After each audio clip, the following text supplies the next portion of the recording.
দীর্ঘ 16 বছরের স্বৈরাচার বিরোধী ফ্যাসিবাদ বিরোধী আন্দোলন সংগ্রামে আমাদেরকে স্ট্রাগল করতে হয়েছে অবিরত।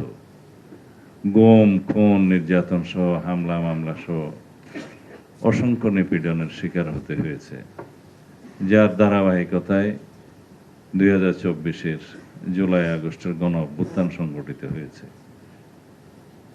এই সন্ধিক্ষণ অবশ্যই আমাদেরকে ব্যবহার করতে হবে, এই সুযোগ নিতে হবে, এতে কোনো সন্দেহ নেই।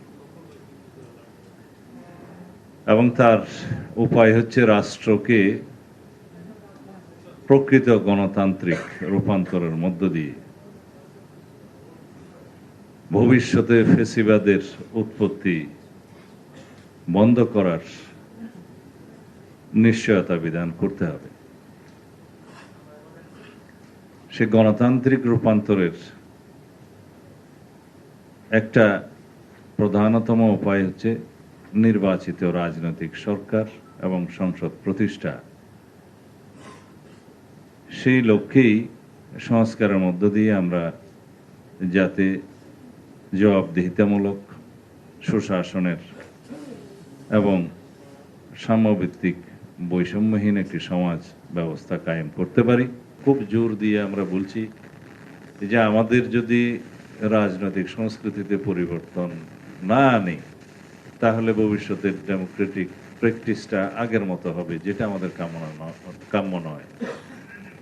সুতরাং জনবান্ধব এবং গণ অভ্যুত্থানের প্রত্যাশার সাথে মিল রেখে আমাদের গণতান্ত্রিক রাজনৈতিক সংস্কৃতি অবশ্যই প্রবর্তন করতে হবে এবং সেই সমস্ত সংস্কৃতির চর্চা মধ্য দিয়ে বাংলাদেশে পুনরায় ফ্যাসিবাদী রাজনৈতিক সংস্কৃতি, অপসংস্কৃতি যাতে বিলুপ্ত হয়, সেটার প্রচেষ্টা আমাদের চালিয়ে যেতেই হবে। তবে এই সংগ্রাম একদিনে শেষ হবে না।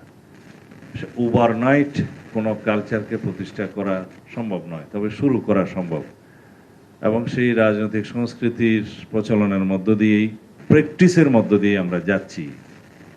যেমন আমরা প্রত্যেক রাজনৈতিক দলের মধ্যে মতভেদ থাকবে, মতভিন্নতা থাকবে এবং রাজনৈতিক আদর্শভিত্তিক, কৌশলভিত্তিক, নির্বাচনী কৌশলভিত্তিক বিভিন্ন রকমের বক্তৃতা বিবৃতি থাকবে। সেটার বিষয়ে আমাদেরকে সহনশীল হতে হবে, সহানুভূতি এবং পরস্পর সহমর্মিতা এবং সৌহার্দ্যপূর্ণ পরিবেশের মধ্য দিয়ে সেটা আমরা আমাদের নিজস্ব বক্তব্য দিয়ে সেটাকে আমরা ফেস করব। এটাই হচ্ছে ডেমোক্রেটিক কালচার। আমরা সেটা আমাদের নিজেদের পক্ষ থেকে এবং অন্যান্য দলের পক্ষ থেকে আমরা সেই প্র্যাকটিসটা দেখছি। কিন্তু এখানে আরেকজন সিনিয়র পলিটিশিয়ান বলে গেলেন যে আমরা ঈশান কোণে ম্যাগ দেখছি।